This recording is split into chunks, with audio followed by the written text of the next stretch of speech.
The news of Commander Vextar's death spread through the galactic communication networks faster than anyone could have imagined. Within hours, emergency sessions were being called on dozens of worlds. Military fleets were changing their patrol routes, and scientists throughout the galaxy were frantically re-examining their data about the newly discovered human species. The death of a Zilani commander at the hands of a supposedly primitive alien had shaken the foundations of everything the galactic community thought they knew about the universe. Captain Jake Morrison and his team remained aboard the Serenities, edge under what could politely be called protective custody, while the alien representatives tried to figure out what to do next. The three humans were given comfortable quarters and treated with a level of respect that had been completely absent during their first meeting. Gone was the condescending attitude and casual dismissal they had experienced before. Now the aliens approached them with the kind of careful caution normally reserved for handling dangerous explosives. Dr. Keening of the Ethereal Science Collective was the first to complete a comprehensive analysis of the Earth data. As a being of pure energy housed in a containment field, she was perhaps better equipped than most to think beyond the physical limitations that constrained other species. Her report sent shockwaves through every scientific institution in the galaxy. "The humans are not an anomaly," Dr. Keening announced during a hastily arranged scientific conference that included representatives from 47 different worlds. "They are exactly what we should have expected to evolve on a classy 12 Deathworld. Every aspect of their biology makes perfect sense when viewed in the context of their actual environment. The implications were staggering. If humans were the natural result of evolution on a Deathworld, then there might be other species out there with similar capabilities. The galaxy suddenly seemed like a much more dangerous place than it had been just days before. Meanwhile, more human ships were arriving in Earth's solar system. The Liberty's Dawn had not been humanity's only vessel capable of space travel, and word of the first contact situation had brought additional ships to investigate. Admiral Lisa Brooks arrived aboard the Constitution, leading a small fleet of human vessels that took up defensive positions around their homeworld. Admiral Brooks was a veteran of many conflicts and had earned her rank through decades of military service in humanity's ongoing struggles with the harsh realities of life on Earth. When she received word about the diplomatic crisis aboard the Serenity's Edge, she immediately understood that the situation required both strength and wisdom to resolve properly. The alien representatives found themselves facing a dilemma unlike anything in their previous experience. On one hand, they now understood that humans were potentially the most dangerous military force they had ever encountered. On the other hand, the humans had not shown any aggressive intentions beyond defending themselves when attacked. Captain Morrison had killed Commander Vextar only after being physically assaulted, and the human fleet had taken only defensive positions around their homeworld. Grand Admiral Sekthar of the Zilani Empire arrived 3 days later with a massive battle fleet, demanding immediate satisfaction for the death of his subordinate. Sekthar was Vextar's superior officer and one of the most feared military commanders in the galaxy. He had personally conquered more worlds than any other Zilani in history, and his reputation for ruthless efficiency was known throughout civilized space. The confrontation between Admiral Brooks and Grand Admiral Sekthar took place in the space between Earth and its moon, with both fleets maintaining careful distances while their commanders negotiated over open communication channels. The alien fleet vastly outnumbered the human ships, but the recent revelations about human capabilities had introduced an element of uncertainty that made everyone nervous. "I demand the immediate surrender of the humans responsible for murdering Commander Vextar," Sekthar announced through the translation system. The Zalani Empire will not tolerate such an unprovoked attack on our personnel. Admiral Brooks's response was calm and measured, but carried an undertone of steel that reminded everyone listening that she represented a species of Deathworld predators. Grand Admiral Sekthar, our records clearly show that Commander Vextar initiated physical violence by striking Captain Morrison without provocation. Captain Morrison's response was proportionate and justified under both human law and basic principles of self-defense. The standoff continued for several hours, while both sides evaluated their options. Grand Admiral Sekthar was confident in his fleet's numerical superiority, but the recent discoveries about human capabilities had introduced enough doubt to make him cautious about committing to battle. Admiral Brooks was equally cautious, knowing that humanity was facing its first major test in galactic politics, and that the outcome would determine their species' future among the stars. The deadlock was finally broken by an unexpected intervention from the Galactic Council itself. Elder Statesman Mordoon, one of the oldest and most respected leaders in galactic civilization, arrived aboard a massive diplomatic vessel and called for an immediate ceasefire between all parties. Elder Mordoon was from a species that had achieved spaceflight when most current civilizations were still struggling with basic agriculture. His people had seen the rise and fall of dozens of galactic empires, and their perspective on interstellar politics was shaped by centuries of experience with the consequences of unnecessary warfare. This confrontation serves no useful purpose. Elder Morden announced during a joint conference that included representatives from both fleets as well as the major galactic powers. We are faced with a situation that requires wisdom rather than violence, understanding rather than revenge. The elder statesman's analysis of the situation was both thorough and surprising. Rather than condemning humanity for the death of Commander Vexatar, he placed the blame squarely on the Zalani Empire's aggressive policies and their commander's inappropriate behavior during what should have been a peaceful diplomatic meeting. The humans acted within their rights when they defended themselves against unprovoked assault, Mordoon declared. Commander Vextar's death was the direct result of his own poor judgment and failure to follow established diplomatic protocols. The Zalani Empire has no legitimate grounds for demanding retribution. This ruling from such a respected authority fundamentally changed the nature of the crisis. Instead of being viewed as dangerous criminals who had murdered a galactic official, the humans were now recognized as the victims of Zalani aggression who had simply defended themselves when attacked. The final resolution came in the form of a completely rewritten First Contact Protocol that acknowledged humanity as an equal partner in galactic civilization rather than a primitive species requiring protection or conquest. The standard integration package that had been offered to Captain Morrison was withdrawn and replaced with a genuine alliance agreement that respected human independence and territorial sovereignty. Captain Jake Morrison became humanity's first official ambassador to the Galactic Council, with Lieutenant Kate Sullivan serving as military attaché and Ben Carter heading up the new diplomatic corps.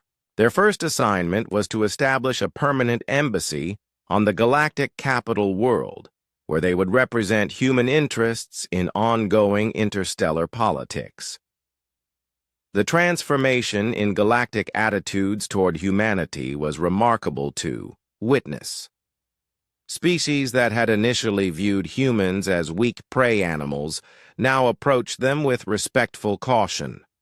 The Zalani Empire, humbled by the death of their commander and the subsequent diplomatic defeat, became one of humanity's most careful neighbors. Other military powers took note of human capabilities and made sure their own forces understood the importance of treating humans with appropriate respect.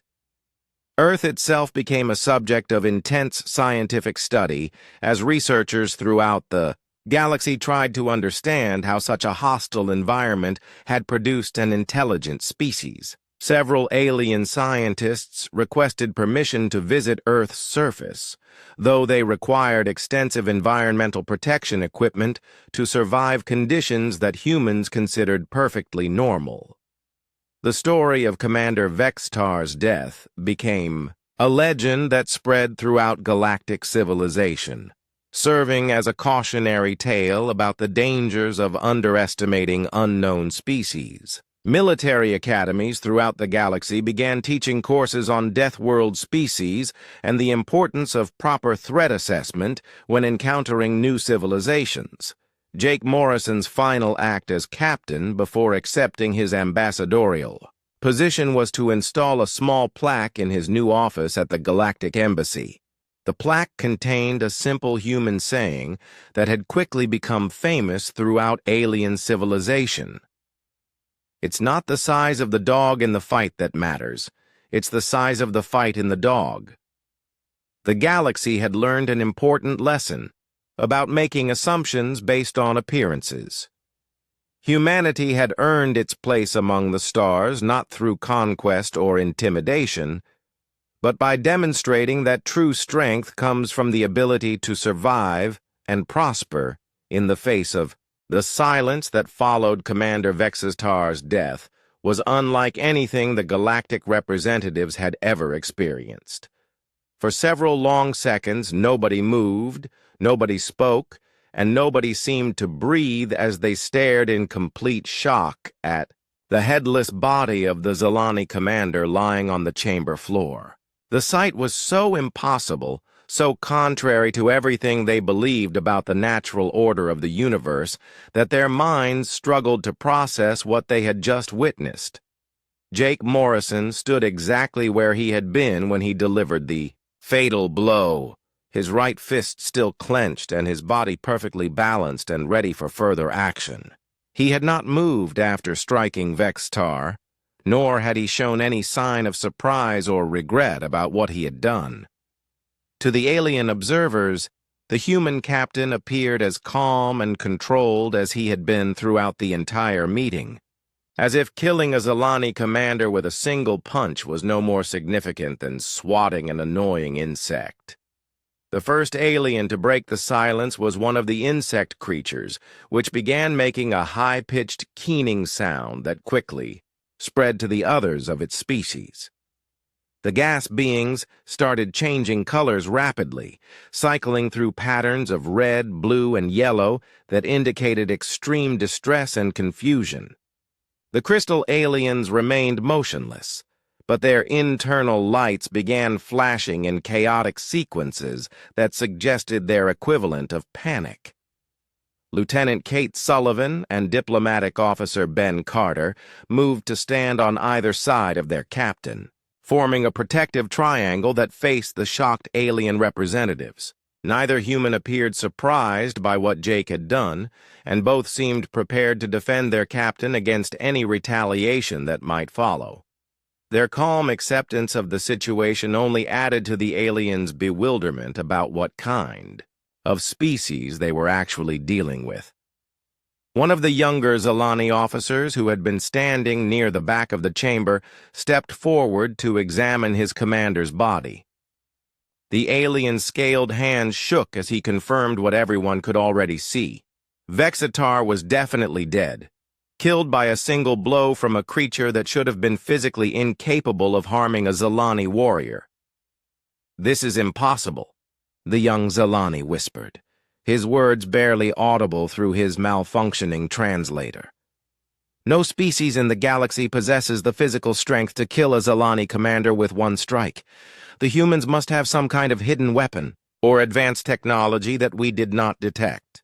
Jake looked calmly at the assembled aliens and spoke in a quiet, steady voice that carried clearly throughout the chamber. Commander Vextar chose to start a fight that he could not finish. In human culture, we believe that actions have consequences. and violence against innocent people will always be met with appropriate response. An elderly alien from a species that looked like a cross between a bird and a reptile stepped forward from the group of observers. This creature wore elaborate robes and ceremonial decorations that marked him as some kind of senior diplomat or scientist. His large, intelligent eyes studied Jake with obvious fascination rather than fear. "Human Captain," the elderly alien said through his translator, "what you have just accomplished should be physically impossible according to our understanding of biology and physics." Commander Vexus Tar was one of the most powerful warriors in the Zalani military, trained from birth in combat techniques and possessing natural armor that should have protected him from any attack by a smaller opponent. "How were you able to kill him so easily?" Jake looked at the elderly alien with something that might have been respect. Unlike the other representatives in the chamber, this creature seemed genuinely curious, rather than simply terrified or outraged. "What makes you think it should have been impossible?" Jake asked. The elderly alien activated a datapad and began scrolling through information about Earth and human biology. "Our scientific surveys of your homeworld indicated that it is a Class 3 garden world with standard gravity, moderate climate conditions, and relatively peaceful environmental factors. Such worlds typically produce species that are adapted for cooperation and agriculture rather than combat and survival. Your physical capabilities should be similar to most other civilized species in the galaxy." Ben Carter stepped forward and addressed the elderly alien with his most diplomatic tone. "Perhaps your scientific surveys were incomplete or based on incorrect assumptions. Earth may not be exactly what your instruments indicated." The elderly alien's eyes widened with sudden understanding, and he began operating his datapad with renewed urgency. "Wait, let me cross-reference our survey data with the actual physical performance we just witnessed." His clawed fingers moved rapidly across the device's controls as he accessed more detailed information about human capabilities and Earth's environmental conditions. After several minutes of intense calculation, the elderly alien looked up from his datapad with an expression of growing horror and amazement. "By the cosmic void, I think I understand what happened here. But if my calculations are correct, then everything we thought we knew about your species is completely wrong."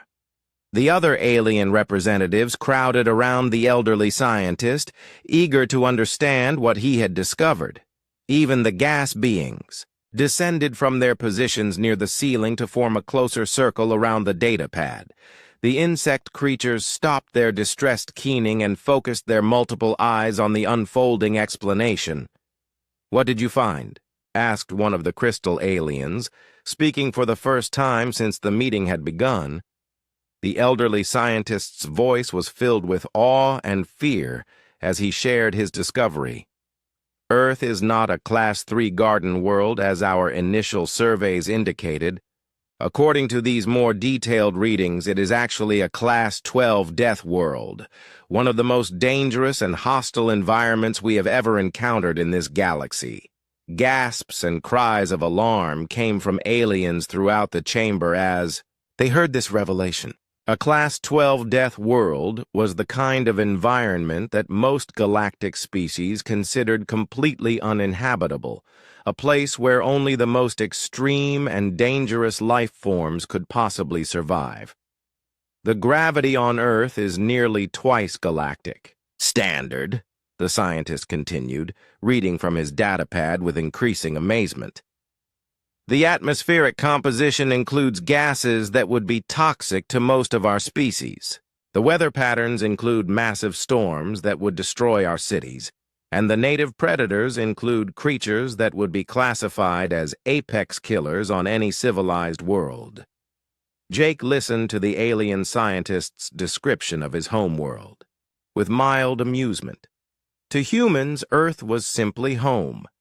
A beautiful planet with varied climates and interesting wildlife. It had never occurred to him that other species might view his world as an impossibly dangerous death trap. But that means... One of the insect creatures began, its translator struggling with the implications of the discovery. It means that humans are not weak prey animals from a peaceful garden world, the elderly scientist finished. They are apex predators from one of the most hostile environments in the galaxy. Every human is essentially a living weapon, forged by evolution in conditions that would kill most of our species within hours.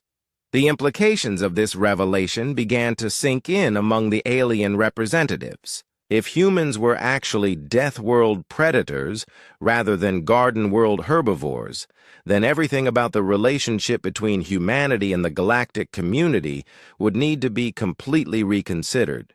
Kate Sullivan chose that moment to speak up, her voice carrying a tone of quiet confidence that sent chills through the alien observers. Earth has produced many dangerous predators over the course of its history. Humans survived and prospered by being smarter, tougher, and more adaptable than anything else on our planet. We learned to hunt creatures much larger and stronger than ourselves, and we learned to work together to overcome any threat. Ben Carter added his own perspective to the discussion.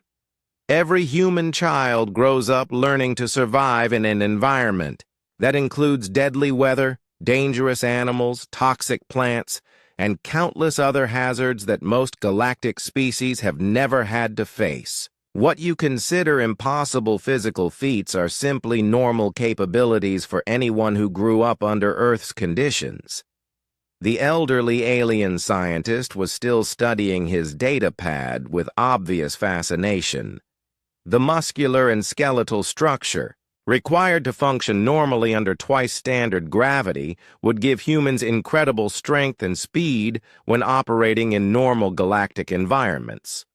Their reflexes would be lightning fast compared to our own, and their endurance would be virtually unlimited by our standards. Jake looked around the chamber at the frightened faces of the alien representatives and realized that the entire galactic community had made a fundamental error in their assessment of humanity. They had assumed that Earth was a peaceful garden world because that was the kind of environment that produced most of the civilized species they knew. They had never encountered a species that had evolved to intelligence on a death world. I think there has been a serious misunderstanding about the nature of this diplomatic meeting, Jake said calmly.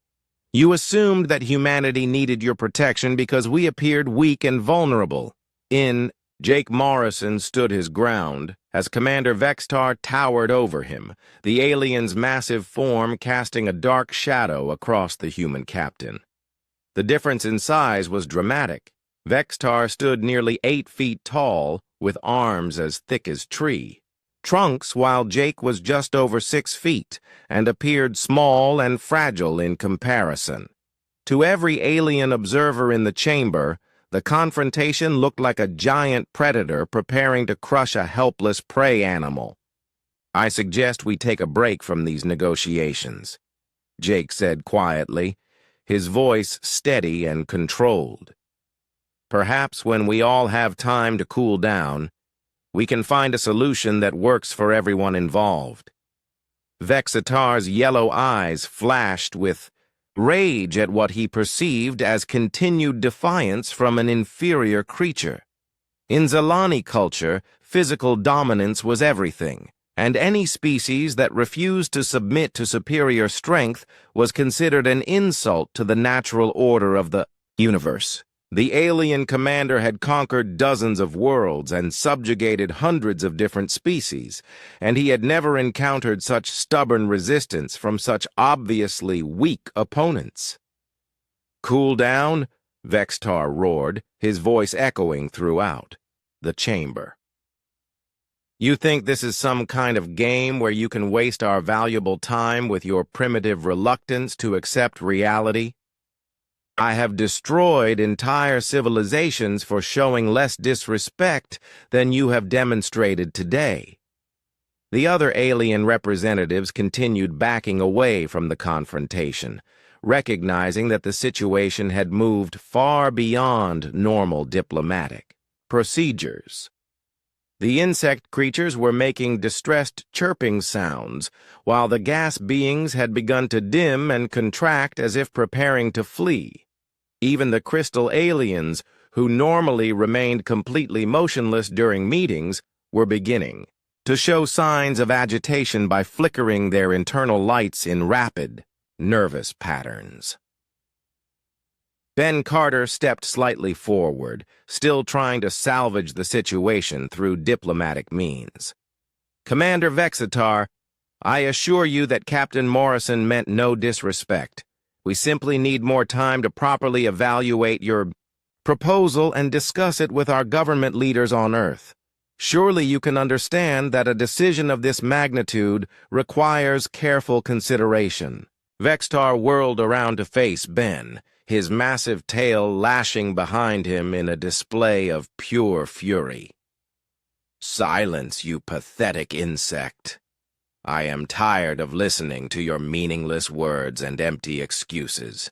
Your species will submit to Zalani authority today, or you will face the consequences of your foolish arrogance.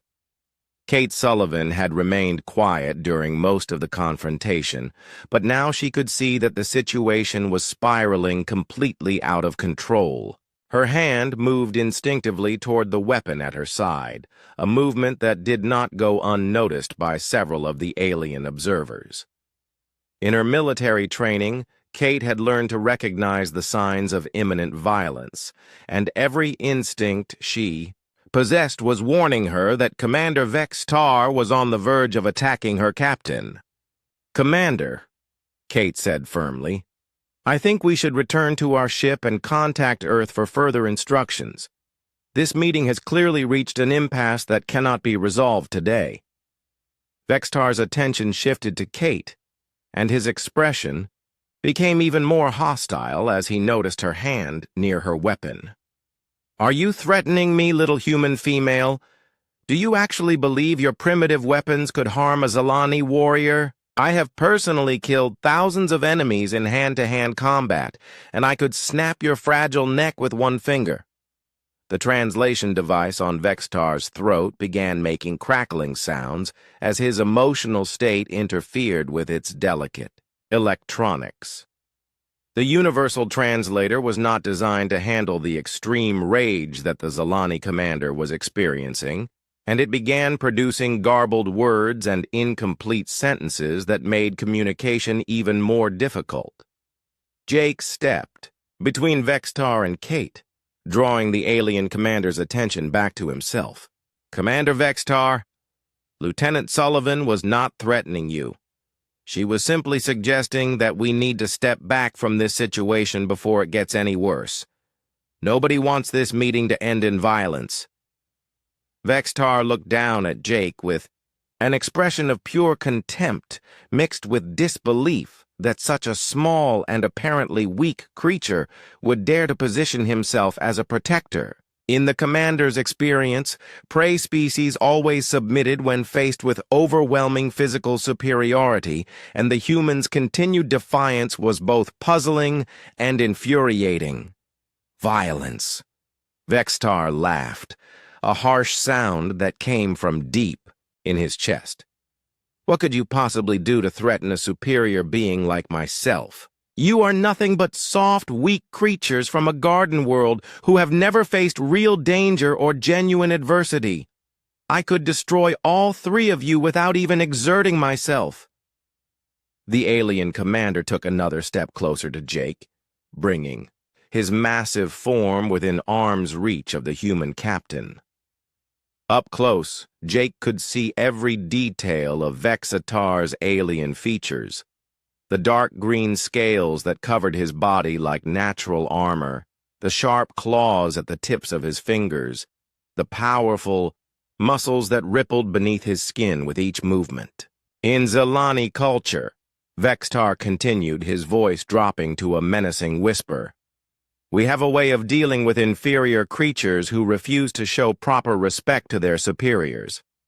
It is a lesson that your species clearly needs to learn. What happened next took place so quickly that most of the alien observers did not fully understand what they were witnessing. Vextar raised his massive right hand and brought it down in a sweeping backhand slap across Jake Morrison's face.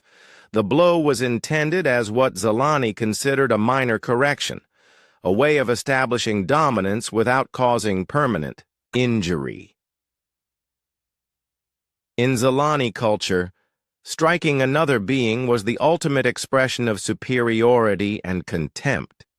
It was reserved for the most serious insults and was considered a definitive way of establishing the hierarchy between superior and inferior species. Vextar expected Jake to collapse from the blow, or at least to fall to his knees in submission, and finally accept Zalani authority over humanity. The sound of the slap echoed throughout the chamber like a gunshot, and every conversation among the alien observers immediately stopped. The massive hand struck Jake's left cheek with enough force to have seriously injured most galactic species, leaving a bright red handprint on the human's face and causing his head to snap to one side from the impact. For exactly 5 seconds, Jake Morrison stood perfectly still. He did not cry out in pain. He did not fall to the ground. And he did not beg for mercy, as Vextar had expected. Instead, he slowly turned his head back to face the alien commander, his jaw clenched tight, and his eyes blazing with a cold fury that none of the aliens in the chamber had ever seen before in any species. The silence in the chamber was complete and absolute. Every alien representative was watching the confrontation with fascination and horror, waiting to see how the apparently weak human would respond to such a devastating blow. Most expected Jake to finally submit to Zalani authority, while others thought he might collapse from the shock of being struck by such a powerful opponent. Kate and Ben flanked their captain, ready to support him regardless of what happened next. Both humans could see the change that had come over Jake in those 5 silent seconds. A transformation from diplomatic restraint to something far more dangerous and primitive. The look in Jake's eyes reminded them of a predator that had been pushed too far and was preparing to strike back with lethal force. Vextar was still smiling with satisfaction, believing that he had finally taught the stubborn humans a lesson about the reality of galactic power structures. He had no idea that he had just made the most serious mistake of his entire life, or that those 5 seconds of silence represented the last moments he would ever spend alive.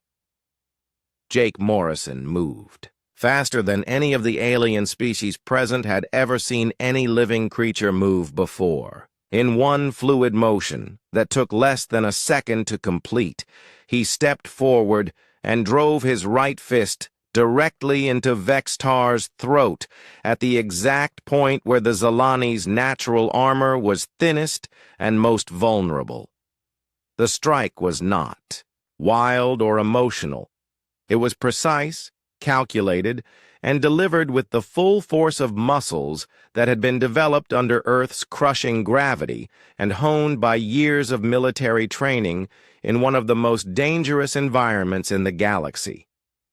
Jake's fist struck with the power of a sledgehammer and the accuracy of a surgical instrument, targeting the specific pressure point that would cause maximum damage to Zalani anatomy. The effect was immediate and catastrophic.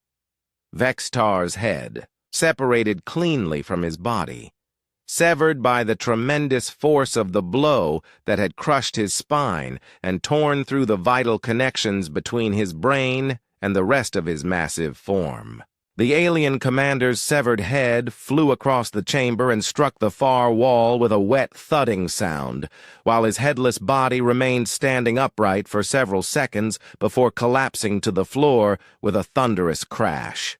Captain Jake Morrison stood at the window of his small ship and looked out at the massive alien vessel that hung in space before him. The Liberty's Dawn was nothing compared to the giant ship called Serenity's Edge that belonged to the Galactic Council. Jake had never seen anything so big in his entire life. The alien ship was at least 10 times larger than any human vessel ever built, and it gleamed like silver in the light of Earth's sun. Jake was nervous, but he tried not to show it. This was the most important day in human history. Today would be the first time humans would officially meet with aliens from other worlds. The message had come 3 weeks ago through space communications that no human scientist could explain. The aliens knew about Earth, and they wanted to talk. Lieutenant Kate Sullivan walked up beside him and crossed her arms. She was Jake's second in command, and had been with him through many dangerous missions before this one. Kate was tough and smart, and Jake trusted her more than anyone else in the galaxy. She looked at the alien ship and shook her head slowly. "That thing could blow us to pieces without even trying hard," Kate said in a quiet voice. "Maybe," Jake replied, "but they asked us to come peacefully and they haven't fired any weapons at us yet." Ben Carter joined them at the window. Ben was their diplomatic officer and the smartest person Jake had ever met when it came to dealing with different cultures and languages. Ben had studied every piece of information they had about alien contact procedures, which wasn't very much. Most of it came from old science fiction movies and books that probably had nothing to do with real alien behavior. "The translation equipment is ready," Ben said. "The aliens sent us their language protocols yesterday, and our computers have been working all night to figure out how to talk to them." Jake nodded and straightened his uniform. He was wearing his best captain's jacket with all his medals and ribbons. The human delegation wanted to look professional and strong when they met the galactic representatives. Jake had been chosen for this mission because he had more experience dealing with hostile situations than most other captains in the human fleet. The communication system made a soft beeping sound, and a voice came through the speakers. It sounded strange and mechanical because it was being translated by computers, but Jake could understand the words clearly. "Human vessel Liberty's Dawn. This is Commander Vextar of the Galactic Council ship Serenity's Edge. Are you prepared to board our vessel for the scheduled diplomatic meeting?" Jake pressed the communication button and spoke clearly into the microphone. "This is Captain Morrison of the Liberty's Dawn. We are ready to come aboard your ship, Commander Vextar." "Excellent. We will guide your small transport ship to our docking bay. Please bring no more than 3 representatives as we discussed." Jake looked at Kate and Ben. They were the obvious choices to accompany him. Kate would be there if anything went wrong and they needed military expertise. Ben would handle all the talking and cultural issues that might come up during the negotiations. 20 minutes later, their small transport ship was moving slowly through the massive opening in the side of the alien vessel. Jake had piloted ships through asteroid fields and dangerous space storms, but he had never felt as small and vulnerable as he did right now. The docking bay they entered was enormous and filled with strange machines and alien workers that moved around like busy insects. When their ship landed, Jake could see dozens of different alien creatures waiting for them. Some looked like giant lizards walking on 2 legs. Others looked like floating clouds of gas that somehow held together in the shape of people. There were crystal beings that sparkled like diamonds, and insect creatures with too many arms and legs to count. The 3 humans put on their spacesuits and left their ship. The artificial gravity in the alien docking bay felt lighter than Earth. Gravity, which made walking feel strange and bouncy. Jake noticed that he and his companions moved much more easily than the aliens around them, who seemed to struggle with what Jake thought was perfectly normal movement. An alien that looked like a giant lizard with dark green scales and yellow eyes approached them. This creature was at least 8 feet tall and had arms as thick as tree trunks. When it walked, Jake could feel the floor vibrating under its heavy footsteps. This had to be Commander Vextar. "Welcome aboard the Serenity's Edge," the alien said, through the translation device attached to its throat. "I am Commander Vextar of the Zalani Empire. We represent the military arm of the Galactic Council." Jake stepped forward and tried to look confident despite feeling completely out of place, surrounded by so many alien creatures. "Thank you for inviting us, Commander. I am Captain Jake Morrison. This is Lieutenant Kate Sullivan and our diplomatic, Officer Ben Carter." Commander Vextar looked down at the 3 humans with what might have been curiosity or possibly contempt. It was impossible to tell with such an alien face. The commander's yellow eyes seemed to study every detail of the human appearance, and Jake got the feeling that Vextar was not impressed by what he saw. "You are smaller than we expected," Vextar said bluntly. "Our scientists told us that your species would be larger and more physically developed." Ben stepped forward with a diplomatic smile. "Humans come in many different sizes, Commander. We may not be the largest species in the galaxy, but we have other strengths." Vextar made a sound that might have been laughter, but sounded more like a low growling noise. "We shall see. Follow me to the council chamber where the real negotiations will begin." As they walked through the corridors of the massive alien ship, Jake noticed that all the alien creatures they passed stopped what they were doing to stare at the humans. Some looked curious, others looked suspicious, and a few looked like they thought humans were some kind of amusing pets that had learned to walk upright. The council chamber was a huge circular room with a domed ceiling that showed a perfect view of the stars outside. There were seats and platforms designed for many different types of alien bodies. The humans were given chairs that seemed too small and uncomfortable, clearly not designed for human anatomy. Around the room, Jake counted representatives from at least 12 different alien species. The Zalani-like Commander Vextar seemed to be in charge, standing at the center of the room near a large table covered with documents and data screens. The insect creatures clustered together in one corner, making clicking and buzzing sounds that their translators couldn't interpret. The gas beings floated near the ceiling, occasionally changing colors in patterns that might have been their form of communication.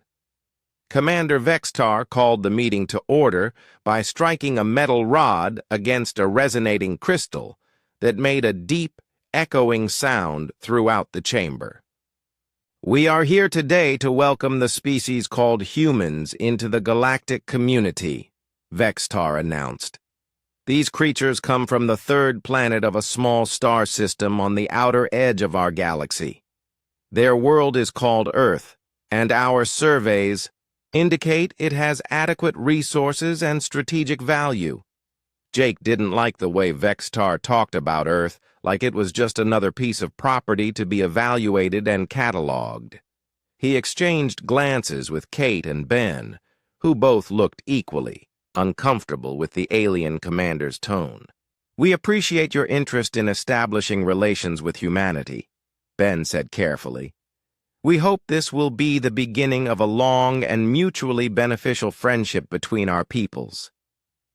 Vexatar's yellow eyes focused on Ben with what looked like amusement. "Friendship is not exactly what we had in mind, small human." The uncomfortable silence that followed Commander Vextar's words lasted for several long seconds.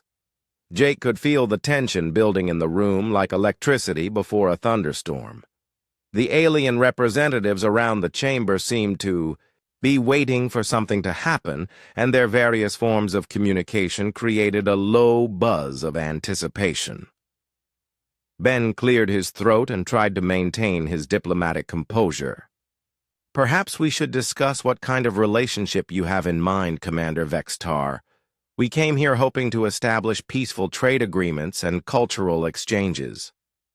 Vextar reached for a datapad on the large table and activated it with one of his massive clawed fingers.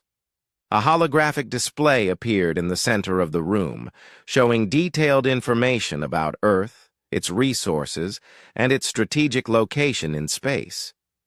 Jake was surprised by how much the aliens already knew about his home world. "Your planet, Earth, contains several resources that are valuable to the Galactic Council," Vextar said, pointing to various sections of the holographic display. "Your oceans contain rare minerals that we need for our ship construction. Your forests produce organic compounds that are useful for medical applications. Most importantly, your world is located at a strategic point along one of our major shipping routes." Kate leaned forward in her uncomfortable chair and spoke for the first time since entering the chamber. "What exactly are you asking from us in return for this friendship?" Vexatar's scaled lips pulled back in what might have been a smile, revealing rows of sharp teeth that looked like they could bite through metal. "We are not asking, Lieutenant Sullivan. We are offering your species the opportunity to join the galactic community under our protection and guidance." The alien commander activated another section of the holographic display, which showed what appeared to be a standard legal document. The text was too complex for the human translation devices to interpret quickly, but Jake could see enough to understand that this was some kind of formal agreement. "This is our standard integration package," Vextar explained. "All new species must sign this agreement before they can be accepted into galactic civilization. The terms are quite reasonable and have been accepted by hundreds of species throughout our galaxy." Ben stood up and moved closer to the holographic display, trying to read the terms of the agreement. His face grew more concerned as he scrolled through the document. After several minutes of reading, he turned back to face the alien commander with obvious alarm in his expression. "Commander Vextar, this document appears to give the Galactic Council complete control over Earth's natural resources, military forces, and governmental decisions. This isn't a friendship agreement. This is a surrender treaty." The other alien. Representatives in the chamber began making various sounds that might have been approval or disapproval. The insect creatures increased their clicking and buzzing, while the gas beings changed colors more rapidly. The crystal aliens remained perfectly still, but their surfaces began reflecting light in different patterns. Vextar's yellow eyes narrowed as he looked down at Ben.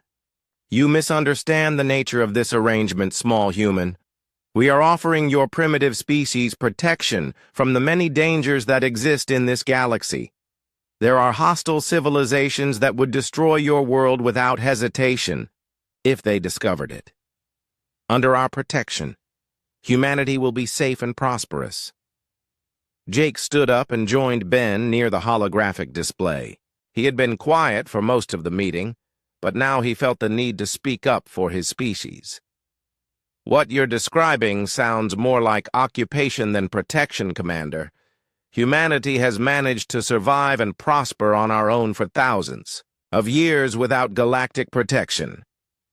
A low growling sound came from deep in Vexatar's throat, and Jake realized that the alien commander was becoming angry. The other Zalani representatives in the chamber moved closer to their commander, as if preparing to support him if the situation became more confrontational.